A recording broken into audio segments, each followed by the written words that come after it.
Halo teman-teman, di video kali ini aku akan bahas tentang 5 tips penggunaan graphic editor yang ada di Autodesk Maya. Gak perlu lama-lama, kita langsung bahas saja. Yang pertama yaitu adalah Retime Tools. Nah, jadi Retime Tools itu kayak gini. Misal, pernah nggak sih kayak kalian waktu animating itu dari sini sampai sini itu timingnya udah normal, tapi di sini sampai sini kalian pengen lambatin, terus di sini tetap normal. Nah, ketika kalian pengen lambatin, otomatis kan ini nggak mau kalian harus geser. Tapi ketika geser ini apa ya, durasinya tetap nggak ada yang berubah gitu loh. Misal kayak gini nih contohnya, di frame ini sampai frame 49 ini aku pengen panjangin, tapi sisanya itu aku pengen normal. Nah, kan bisa aja kayak ini kalian seleksi, habis itu kalian geser, terus dari sini sampai sini kalian bisa aja pakai ini terus digeser gini, itu bisa, tapi buat aku itu kurang efektif, terlalu lama. Nah, ada cara yang menurutku lebih efisien, yaitu pakai Retime Tools. Retime Tools ini adalah tools bawaan dari asli Maya. Caranya adalah klik yang ini, icon ini, ada namanya Retime Tools Scale and Ripple Key. Klik dulu, terus di sini ada keterangan double click to add multiple retime makers. Nah, double klik di startnya misal 41, kemudian di selanjutnya ini di frame 49 ini batasnya. Nah, baru kalian panjangin gitu. Yang ini tetap bertahan, awalnya juga tetap bertahan. Yang gede itu cuman di area yang kalian seleksi aja, kayak gitu. Dan kalian bisa nambahin juga, misal kayak di frame ini sampai sini kalian pengen cepetin gitu, bisa. Nah, kayak gini. Jadi kayak tools ini buat aku ngebantu banget gitu. Tapi kan jadinya kan kayak 0,0 gitu kan. Nah, itu kelemahannya di situ.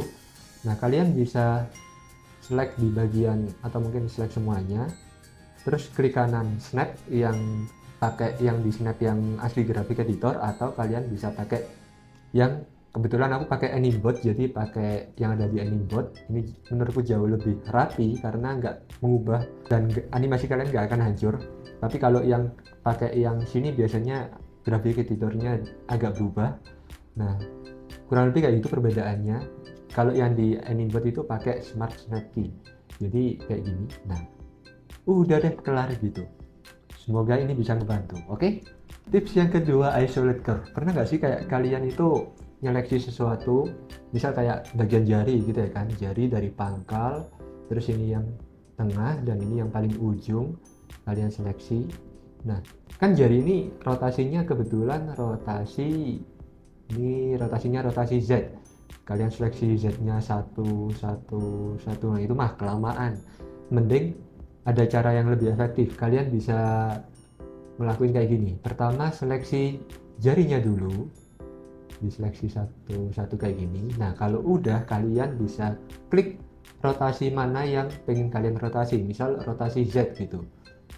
Yang rotasi Z di channel box itu kalian klik, habis itu klik kanan isolate curve kayak gini. Nah, yang muncul bakal rotasi Z aja.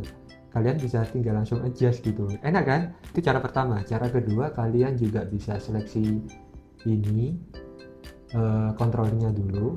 Habis itu kalian select grab editornya yang pengen kalian adjust, klik kanan isolate curve gitu. Itu kalian juga bisa. Semoga ini bisa membantu kalian. Terus yang ketiga ada namanya insert key. Insert key itu contohnya kayak gini nih. Misal kayak dari frame ini yang dirotasi Z ya, ini ada perubahan gitu ya kan. Kalau kelihatan nggak sih kayak kalian ini, kalau misalnya aku kasih keyframe ini ada perubahan grafik editornya, itu permasalahan yang pertama. Terus yang kedua, misal di frame ini kalau kita pencet huruf S itu kan yang apa ya, ada keyframe-nya kan semuanya, mulai dari translate, rotate sampai scale, semuanya ada keyframe-nya. Nah, jadi insert key yang aku maksud, misal kayak kalian pengen ngasih satu keyframe tapi di satu sumbu doang, misal kayak gini nih.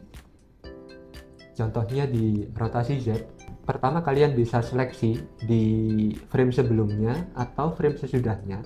Itu kalian seleksi, misal yang sesudahnya nih, aku seleksi dulu sumbu Z doang.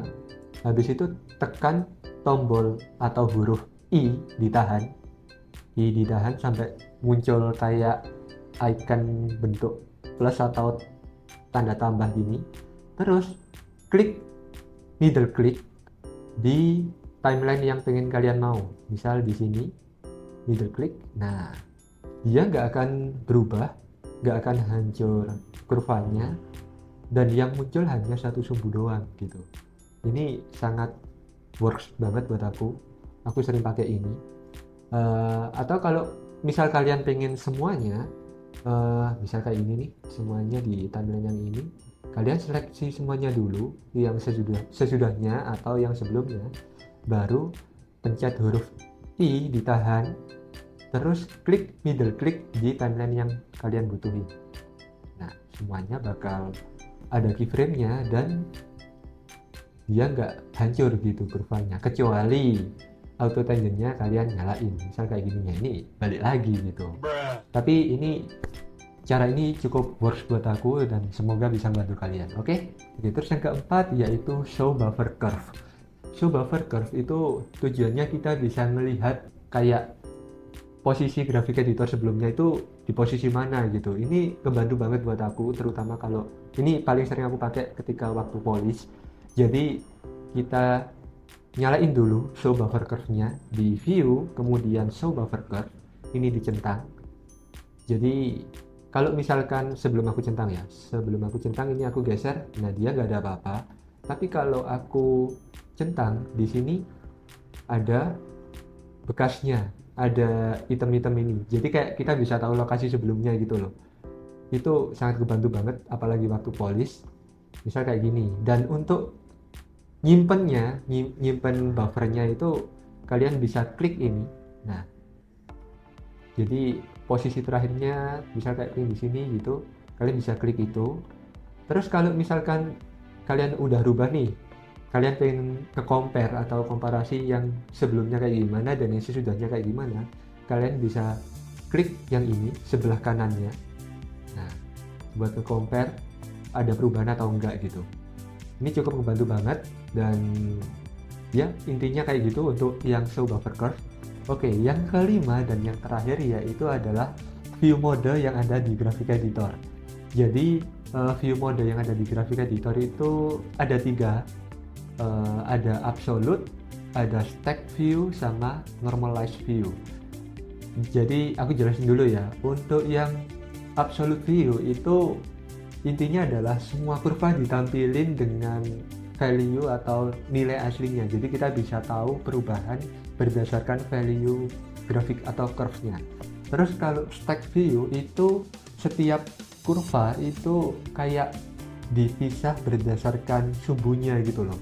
Terus yang terakhir normalized view, semua kurva dinormalisasi dengan skala yang sama. Jadi kita kayak bisa compare seberapa besar skala yang ada di kurvanya gitu. Intinya kurang lebih kayak gitu. Nah, dari ketiga tampilan ini tadi, ketiga mode ini tadi, mostly aku pakai yang absolute view. Kenapa? Karena dengan absolute view kita bisa tahu seberapa besar gerakannya berdasarkan value-nya. Misal kayak yang ini, poin yang ini rotasi Z, di sini rotasi Z min 13. Nah, di sini kan ada paling dekat sih min 15, di atasnya 10 ya kan. Jadi kalau digeser ke angka sini sekitaran 20, di sini juga 20 juga. Jadi kayak apa ya, enak gitu loh. Buat aku bisa tahu value-nya secara real time sesuai sama yang ada di channel box. Oke, kurang lebih kayak gitu. Semoga 5 tips ini tadi bermanfaat buat kalian. Jangan lupa like, comment, share, dan subscribe. See you in the next video. Bye-bye.